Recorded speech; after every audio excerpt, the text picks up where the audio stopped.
Good afternoon, ma'am. Good afternoon.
Yeah, please tell me when to start.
Good afternoon, ma'am. Good afternoon. They are joining students. If you can start, ma'am. Okay. Yes, ma'am.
Okay, so can we start? Yes, ma'am. We can. Okay. Yes. Good afternoon to all of you. So today, what I'm going to do is I'm going to talk about certain cases in generative AI and AI.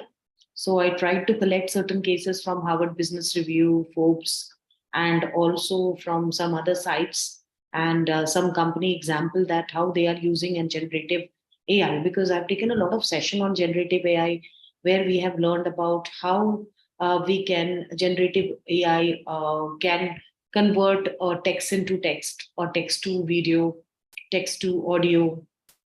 So a quick example of all these things.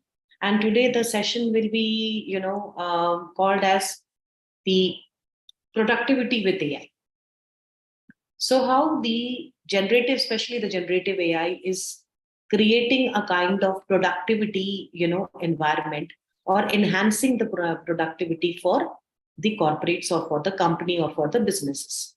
So that is what we are going to talk about, students. So let me share my slides with you.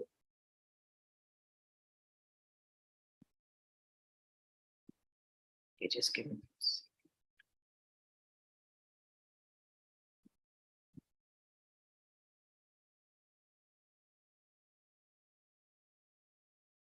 Okay.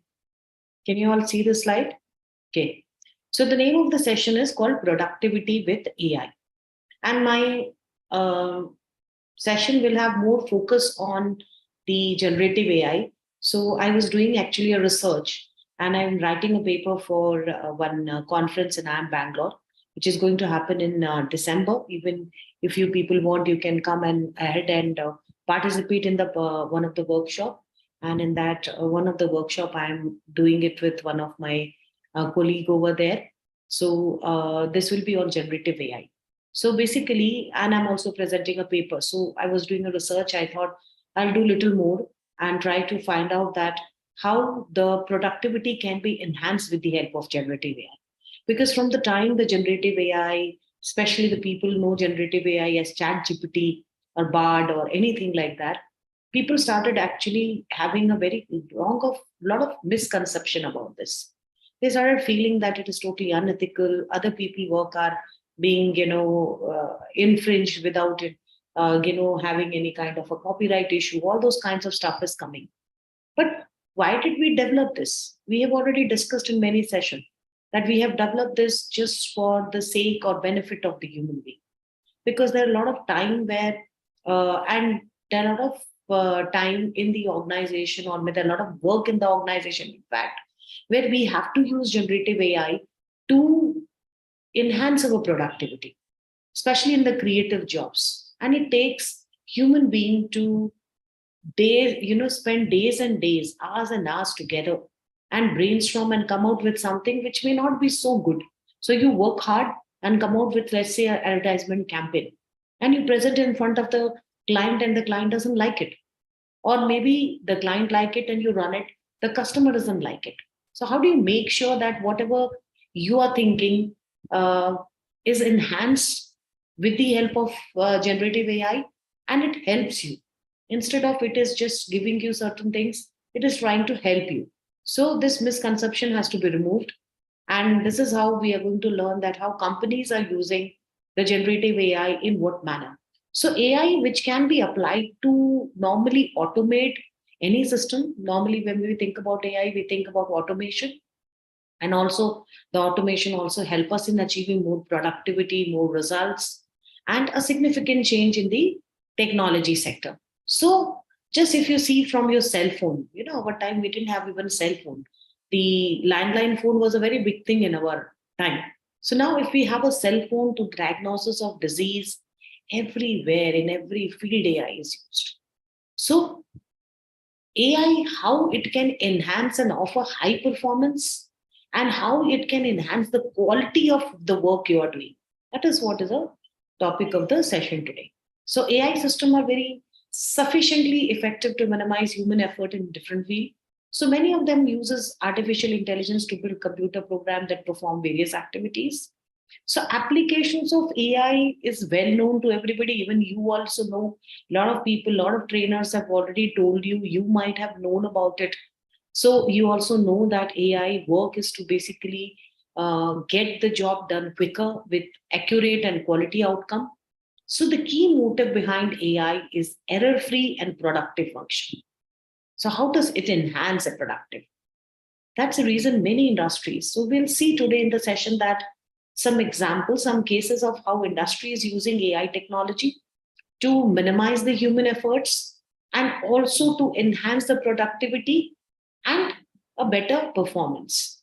So AI is, according to the World Economic Forum, in many sectors, the application of technology is considerably having a huge potential. Still, the entire potential of AI is not been, invented yet. So I have taken certain data for my, I was going through this data for the literature review for my own paper. So I thought I will produce some very interesting one for you. So there's a company called Statista, and they're very good in doing, research and come out with a statistic in the form of infographic. So I have taken it from their site, and they do it on many companies. So here you can see the Statista is a site which can take the research and do the research in many company and produce this kind of infographic in their own. And sometimes some company do, like for example, this one is done by Accenture. Sometimes it can be done by Deloitte or IBM or something. So the use of artificial intelligence may result in many industries significantly growing and reaching to their potential. So from Accenture to certain other companies who have done a lot of research on that, they have come out with certain statistic and report which predicts that labor productivity in developed country, okay, I'm talking about developed country, can increase by 40% until 2035. Why? It may be just because of the AI, development in AI. So high increase in productivity is mostly projected in the country. If you see in this, when they did a survey, they found in Sweden. So this is a survey done by Accenture, and the results were shown in Statsta, website by Accenture. So Sweden has the 37% of productivity increase in productivity projected, because they are the people who will be using AI in the industry, or at most. And if you see US, next country is US, which has 35%. Then is the Japan, which has around 34%, because Japan is very good in robotic engineering. They are the best in that. And so this is all country. If you see after that, Austria is there, then Germany, UK, and France and Spain. So in Germany and Austria, AI also, it was found that AI can maximize labor productivity by 30% in next 15 years. So the automation will advance and fewer unskilled workers will be required by industry. That means, what the industry want? Remember, I put an importance, and I, put a very, I can highlight that word, which is called unskilled worker. I'm not talking about skilled. That means what? You all have to develop skills. We require only skilled people nowadays. Skilled people will have demand till their death.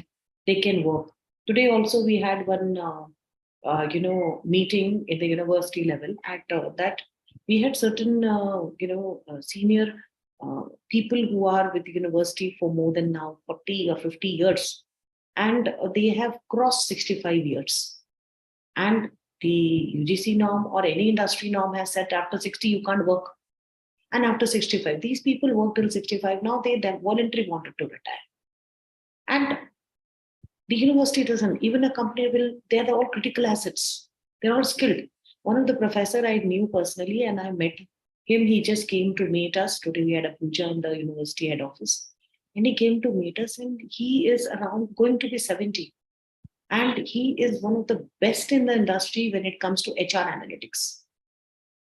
And we don't have anybody who is so specialized in one of the, you may have business analytic people, but he is specialized in HR analytics. He's been advisor for so many companies. So we try to stop him a lot, but he's not ready, because he said that he just want to go to his village and spend time with his, farmhouse or whatever he has there. So he has his own way of spending his retired life in certain ways. What I'm trying to tell you, student, is so we require skilled people. Even if the AI come, skilled people will have no, lack of jobs. So according to McKinsey, which is also one of the biggest consultancy firm like Deloitte and all, 15% of the companies in the global automotive industry record that AI related will decline in their workforce by 3 to 10. That means the kind of labor job in the factory, which is already getting decreased, unskilled labor job will be taken over by the AI. Even skilled jobs also will be taken over by AI. And that will happen within 2030. So they will reduce 10% of the company's labor cost will get reduced by that. So which company will not use it? Then one more research I was going through, it is on ChatGPT. So you all know that ChatGPT released in November 2022, and this is an open AI tool. And there are a lot of other tools also which were released before OpenAI, but ChatGPT became one of the most popular, and it gained a lot of attention. And also it was hyped a lot. So the word of ChatGPT capability spread like a wildfire, especially among young Nobody knew OpenAI was there for a long time, but nobody knew about any of the tool which came. But ChatGPT was the first generative AI tool to reach mass adoption. And billions and millions of people across the world are using this particular ChatGPT, which is based on large language models. And they understand that what large language models capable of doing. Remember, in many sessions, I have told you this many times. So AI-based image generation tools are like Midjourney. If you remember, I took a session on that, or DALL-E have got many more attentions. So mainstream adoption as ChatGPT has. So according to a survey conducted by Statista Consumer Insight, 20% of US respondent had hired ChatGPT by the time the survey was tried. Sorry, I'm saying hired. It is they have tried ChatGPT by the time the survey was filled in April 2023. That means the other tools such as Jasper Chat, Get Genie, Simplified, most of which has been developed and designed before ChatGPT, are, which use jet text generation and copywriting and all those. But the tool have not been tried by people. ChatGPT also left its user almost impressed with 89%, if you see here, prior users saying that they will use it again. It made their life so easy. Even I use ChatGPT most of the time when I have to frame a mail to anybody. If I have to frame a mail for proposal, I will use ChatGPT. Take certain kinds of idea from that, and then they will give you a good vocabulary, and then you can reframe the sentence and you can send according to you. Only the thing is that it has a one of the major skills which you need is the prompt engineering, which I have already told you that there are courses nowadays on prompt engineering, that how to best get the best use out of that. So you can see that out of all the chat, open text to text generation, open AI tool, you have chat GPT as maximum. Okay. And people who have used chat GPT doesn't want to try any other thing. Even I use chat GPT. I have DALL-E also, but I don't want to use. I've never gone to Midjourney. Midjourney once I've gone, but I don't want to get all these because I'm happy with ChatGPT and the results. Okay. Now, again, interacting with robot. This is the question which comes always in our mind. Always, there's a lot of debate. Everybody who teaches AI, everybody who learns AI, always will debate on robot at certain points of time while learning. So, robot have taken a lot of work also in the industrial sector. And how much does the average person interact? That is the question now here in this data. So I found this very interesting data which says that how the robot machine interact with machines and human being. Because what happens in the future, we have to work with robot. So we need to, now what we have been trained, when we work in the organization, we are trained on how to work with people, how to work in a group, how to work, not to work in isolation, how to have a very good relationship in a group, how to work in a team in collaboration, especially you people when you're working in team. Your team will keep on changing because of your project. And you may have some certain people who get along with you. And the problem with the IT guys is that you will not have face-to-face interaction. Most of the IT companies comfortable giving you work from home option because they save a lot of money on that. So you are basically working from home. You don't meet your team member and you meet them online where you're not required to switch on your video. So even if they, meet you outside, they may not know you also because they don't recognize you by your face. So in that particular scenario, in this world, it is very important for a company where the company is surviving on how do we interact with our colleague, how do we create relationship with our colleague, how do we collaborate in a team and work together, not in isolation. The world is shifting slowly. The world is saying now, you can work in isolation, there's no problem. You can have virtual meeting. And later on, the culture will change.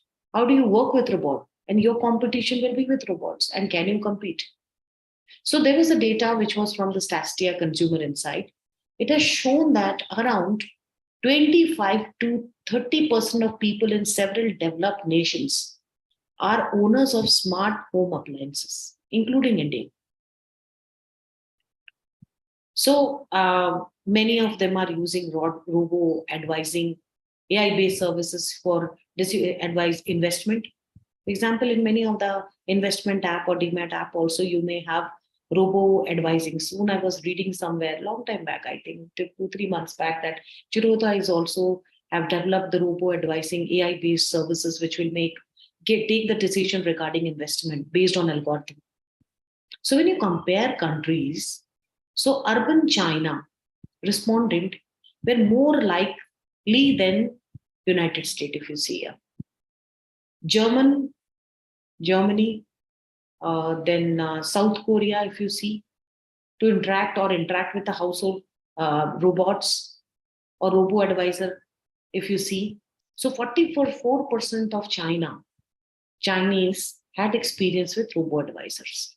If you ask them, they will say, yes, we at least know a software robo advisor who advises on insurance, who advises on financial investment, on loan, and all these things. And 40% of Chinese had experience, if you see here, 44% of Chinese have experience with robo advisor, and 28% says that they have used this services. So these are the people who are continuously taking robo advisor and they know how it works, whereas 28% they might have used once. And then 56% said that they own a smart home appliances. In India also people are using robot vacuum cleaner, smart microwave, and 20% of American also use AI text tool, chat GPT. If you see here, they said they are using the chat GPT by April 2023. And around 10 to 12% of US adult had experiment with online AI, which is a survey which was done. So this compared to 19% of Germany, if you see here, and 16% of the South Korea. So still, these are all developed nation, and this data showed that how slowly people are getting aware and people are using it. I'm not saying that awareness is one thing, and using this for the purpose of your productivity is one thing. Okay.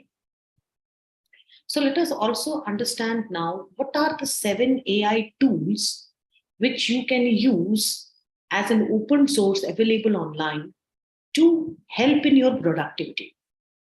Okay. So the first one is called otter.ai. Remember, it's called otter.ai. So most of the corporate company, what they do is, this is the otter.ai. You go for a lot of meetings. So whenever you call somebody, your dad or something, if he's in a higher post, he will always say, I'm in a meeting, because that means I'm busy. So otter.ai is the assistant for your job, for meeting notes. You have to make something called minutes of meeting, moms. So otter.ai transcribe meeting in a real time and record the audio. So because sometimes it happens that in the meeting, a lot of discussion happens and not everything can be written in the minute of meeting, because there will be one girl or one boy who will be recording the minute of the meeting in the text form. Nowadays, the company want the record of the audio also. They don't want video, but they want video. Imagine if when I was talking about this, I was actually thinking that in Vidhan Soda, in our parliament, if we have video recording is already there. But when they see their video recording, because initially in our college time, we never used to know that what is happening in a parliament. But yesterday only, if you have seen that when the women bill was passed and the entire parliament session was live telecast, you could see that what is happening. You could laugh at them. You might have seen many times in the parliament people throwing, shoes on each other. So this is allowed legally now, but initially it was not allowed. In companies don't allow the video recording until and unless it is specifically where. So audio recording is sometime which they can do. Audio recording, you can feed it into otter.ai and it will make the script. Okay, so otter.ai, a manual check of transcript.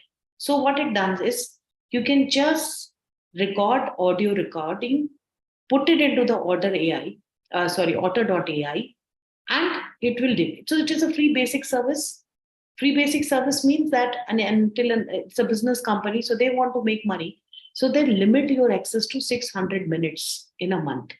So 600 minutes of recording of the meeting, you can put it and you can convert it to transcript, which is the minute of meeting. Okay. So you can even upload a video file also. It is not only the audio file, any video file also. And pro version can give you around 6,000 minutes, like which is 4 hours meeting with transcriptions and all everything. So you just put any video and you can convert that video into transcript. That is one of the feature of Otter.ai. The second one is called the word tune. Okay.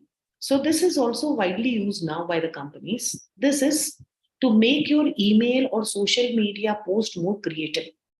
So now when you are working in a company, you want to post about your product, you want to post about your new launch, discount, you want to send emails.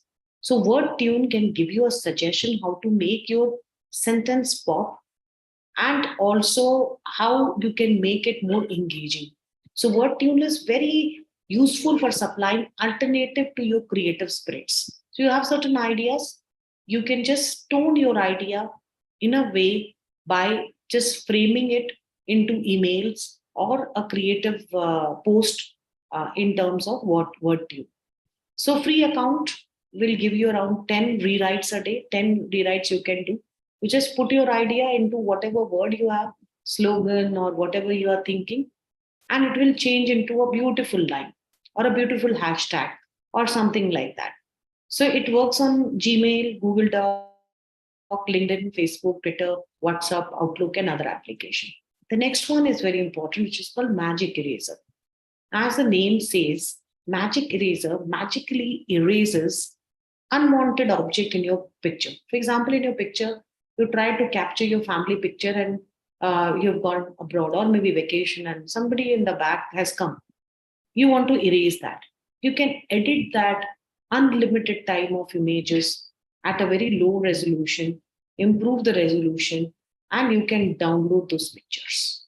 So this is also one of the very important tool.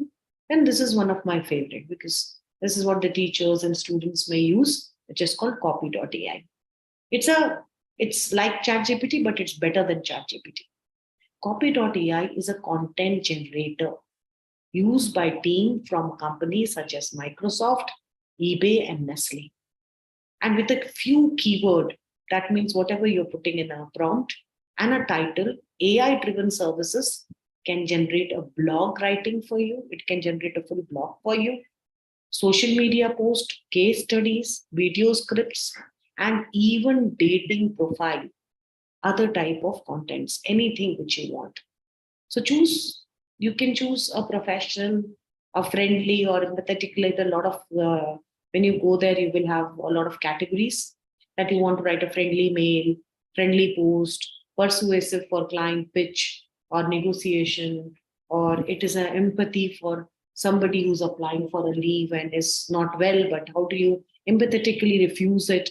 All those kind you can do it. It is free. There is a pro version which will cost you around $49 per month. Okay.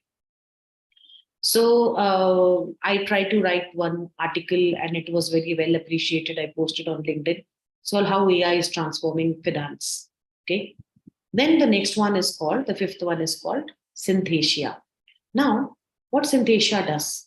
Synthesia turns text into business video in a minute with AI generated avatar. Okay. So you can use it for a tutorial also. Synthesia offer more than 40 avatars and with the ability to create a custom one plus more than 60 languages. So user get custom background with music, a built-in screen recorder. Their client include Google, BBC, and Nike. So you can see the avatar and video created. You can just create it. It's again free of cost. Then the sixth one is called Voice Maker. So Voice Maker uses AI to turn your text into video cover. Okay. Uh, Voiceover, sorry. I'm saying video cover. This was talking about video, I said. So voice, like audio podcast. So you can have different long language of, you can just read a book and convert it into audio book. Or you can just say something and convert it into podcast. You can write a script and it will be converted. You can choose your voice if you record it, or you can choose voice available on there. For example, let's say it's not there, I'm just joking. Maybe you can choose Amitabh Bachchan, say something to me. Nowadays, there's a lot of videos I see many times that whenever there is a birthday and all, and you get, just give me a minute, huh? Just give me a few seconds. I'm just getting a call.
So, as I said, voiceover can do that.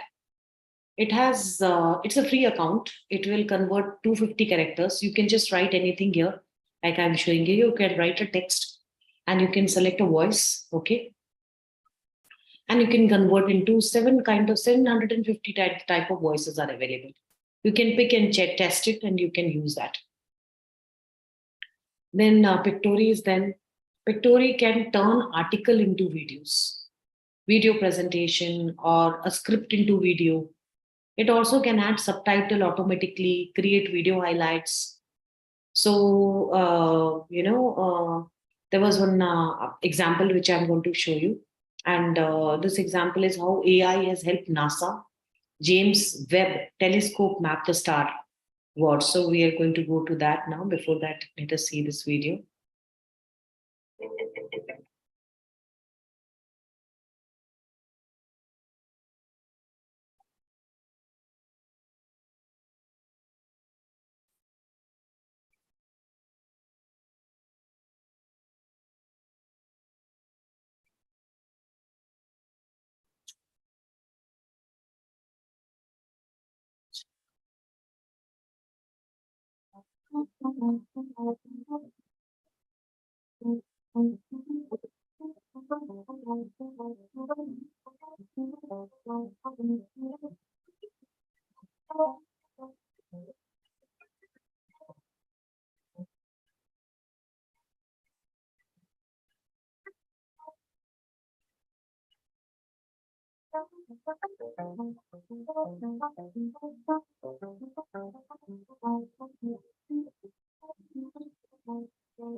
Ah.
Skywatchers, this is it.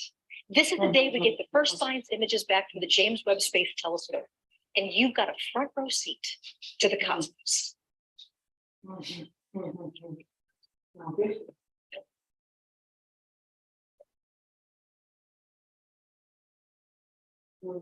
I'm Michelle Thaller, your host for what can only be described as a celebration for everyone on Earth. So think about this. Light from the earliest days of the universe has been traveling to us for billions of years. Just over the last few weeks, we've captured some of that light with a telescope that sees the universe in an entirely new way. And today we share the very first results. So longtime space fans are going to know who this is. This is Dr. John Mather. He's the senior project scientist for the Webb telescope and a Nobel Prize winner. And John, I couldn't be happier to be here with you today. It's a thrill to be here. It's a very special day. How are you feeling? I'm thrilled and relieved because you know when you start something this big, you know there's always a possibility it might not work. It did work. We are so proud. And you've been on this project for a very long time. Started in 1995. We had just finished measuring the Big Bang. We measured it with the Cosmic Background Explorer satellite that we built right here at Goddard. And we measured spectrum. We measured there are hot and cold spots in the Big Bang. So we said, now we know it all, how it all got started. But then what happened after that? So then I got a call from NASA headquarters. Would I like to work on this new telescope that's going to help answer those questions? What happened after the Big Bang? How did the galaxies grow? How did the first black holes grow? What happened all the way from there to here? So this is our time machine, and I just wanted to be part of it. I am so thrilled that we got a chance to do it. One of the things that I remember you saying is kind of amazing that after you win the Nobel Prize, you thought that this mission was the most important thing to work on. Absolutely. It's the next question. After you know how it started, what happened then? And you know, when suddenly we now have the technology to do it. We didn't have 50 years ago, didn't have the technology 25 years ago, even when I started this. We had to invent things along the way. So we did that, and here it is. Well, thank you. We'll be back to you in just a moment. So in a moment, we're going to talk about the way that Webb is a completely new way to explore the universe. So today, the mission releases its first science images and gives wings to the dreams of so many people who worked so hard for so long to make this possible. For everyone on Earth, this is your telescope. This is the largest, most powerful observatory ever put into space. It's the product of thousands of people working for more than 2 decades. This is a mission that's singularly focused on the biggest questions in science. So the following phrase is often used too easily, but today actually does mark the dawn of a new era. Today, the Webb mission is open for scientific business, and this is just the beginning. The best is yet to come. So, John, one of the things you told me about is that you really want to make sure there are some people that get thanked, people that put a huge amount of effort into this. Absolutely. Our current project manager, Bill Oakes, took the project from a time of trouble when we didn't exactly know how we were going to get this to work, and got it all the way to the end. Here it is working. It's because of Bill made this worldwide team, 20,000 people around the world, all just making this thing all work. And Bill has been there every day, making sure that it would happen. So another special person is Senator Barbara Mikulski. She saved our telescope, and she saved the telescope before us. She made sure after the Hubble telescope was launched and was not in focus, that we would go up and fix it. She made sure that happened. When the Webb telescope needed more resources, she made sure we could get that. So, Barbara, we thank you.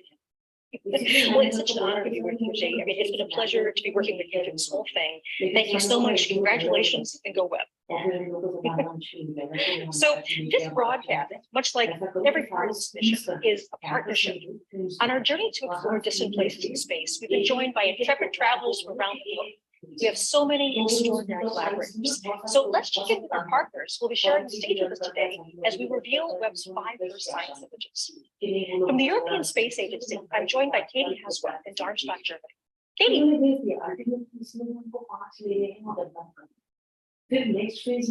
I see Katie in the background there. Also joining us from the Canadian Space Agency in Montreal, we have Natalie Boulette and Sarah Gallagher. Bonjour. I see Katie in the background there. Let's see the wave. And so naturally, we're also going to be visiting the Nerve Center of this mission, the Space Telescope Science Institute on the campus of Johns Hopkins University in Baltimore, Maryland. And there we have Alex Lockwood and Carl Gordon, and they're going to give us updates and more. Good morning. Great. So we'll be back with our international partners shortly, but they'll each reveal one of the new images. But today we're also going to be joined by millions of science fans from around the world. Many are gathered at watch parties just for this event. So here we are really going international. So I'm beginning with Bhopal, India. We have a signal from Bhopal. Yes. Excellent. Welcome to NASA. Hello, everybody there. And wonderful to be talking to you today, all the way in India.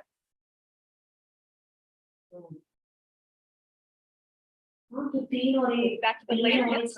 Great to wave to you. Hi. Wonderful. And we also have a warm welcome now in Portland, Oregon. So we have people from Portland. Bit dark. I see everybody there. Hello, Portland. They're in an auditorium, I see. Okay, the next we're going to go off to Milan, Italy. So afternoon in Italy. Do we have to feed from Italy? I guess we have a screen from Italy. And next we're going to go to Rutland, Vermont. So is this Vermont? Hello, Vermont. Hi, everybody. Nice to see you. Thank you for being part of this today. Okay, going even a little bit further afield, we have Netanya, Israel. Hello.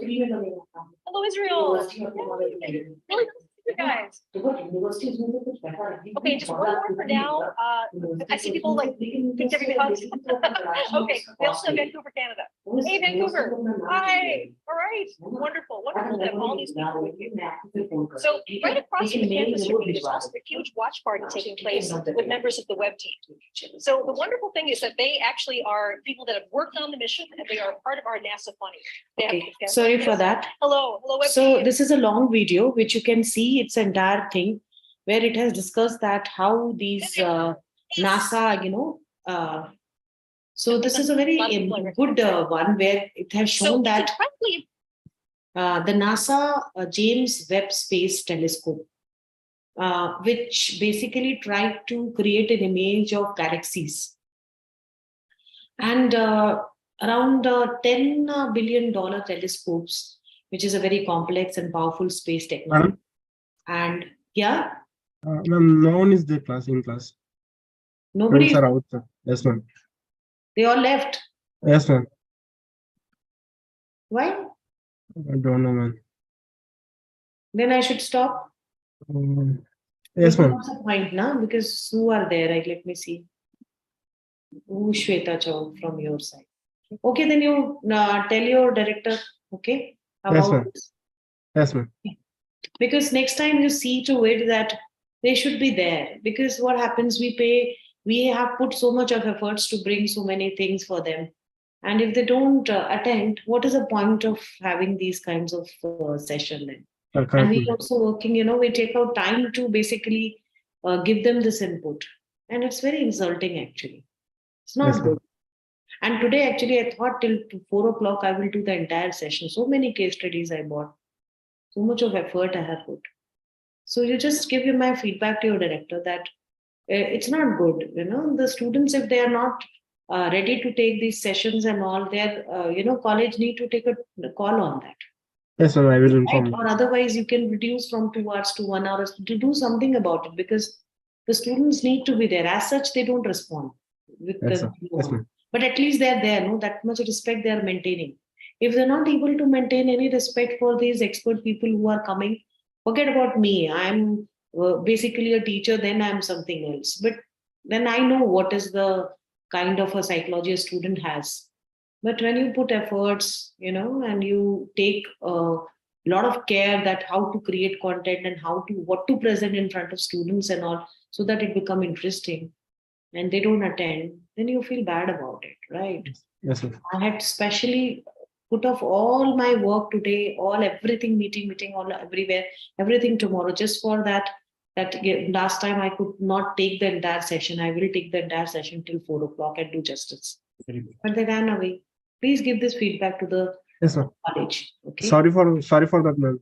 Yeah, please give this feedback to your director and the college. Okay, I'll also speak to him. And you Yes. also. Yes, ma'am. Yes. Bye. Yes, ma'am. Thank you, ma'am.